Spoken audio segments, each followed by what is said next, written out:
Outside today, we're still not quite to the heat out there just yet. A little bit of a hazy sky here over downtown Des Moines at this hour. We mentioned there's a tiny little bit of wildfire smoke way overhead, not to the scale that we saw last weekend, but it's out there. Partly cloudy skies, 87 here in the metro area. We're as high as 88 a little bit earlier on. Pretty quiet conditions though, at least sky-wise elsewhere across the state of Iowa. If you look at this little broken line patchwork of clouds up in South Dakota and Minnesota, that is a little wave of energy that's coming our direction here later tonight. Right now it hasn't been successful at forming any storms up that direction because it's battling some high pressure. High pressure forces the air down.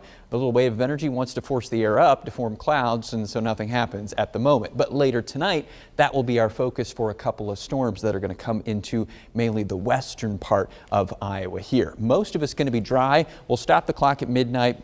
Partly cloudy skies are mostly clear, nothing to worry about here. Then well after midnight, I should say, probably more like 4, 5, 6 o'clock in the morning, that little disturbance will pop up some showers and storms, and those will move through western Iowa around sunrise tomorrow. So actually the RAGBRAI riders coming from Storm Lake down towards Carroll, possibility of getting wet early in the morning.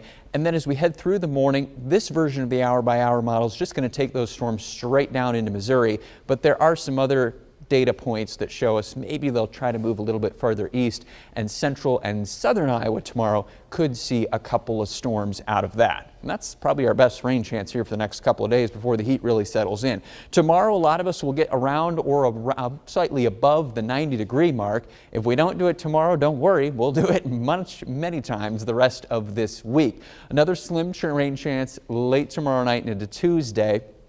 And then as we go through the day Tuesday, there's another day above 90 here as we go forward this week. And then as we go into Wednesday, that's going to be one of the two main peak days of the heat going forward for this heat wave that's coming in the week ahead. Mid to upper 90s and a lot of sunshine there on Wednesday. So here we'll give you both the high temperature each day this week, that's the white numbers, and the heat index, what it'll feel like over the next 5 days as well. Right around that Wednesday, Thursday time frame here is when we're probably going to be around that century mark, feeling like both afternoons. It's not the most humid air we've ever had, but coupled with this intense heat, it's going to be some nasty couple days here as we go forward in the next, well, several days, I should say. So tomorrow, around or above 90, pending some cloud cover from some of those storms. They'll be most likely out in western Iowa, closer to the Missouri River, and then they'll slide southeast through about lunchtime. I think most of us will be sunnier again by the afternoon, those that do get rainfall. Then as we go forward through the week, a whole bunch of 90s there on that 8-day forecast. I mean, even once we knock down some of the numbers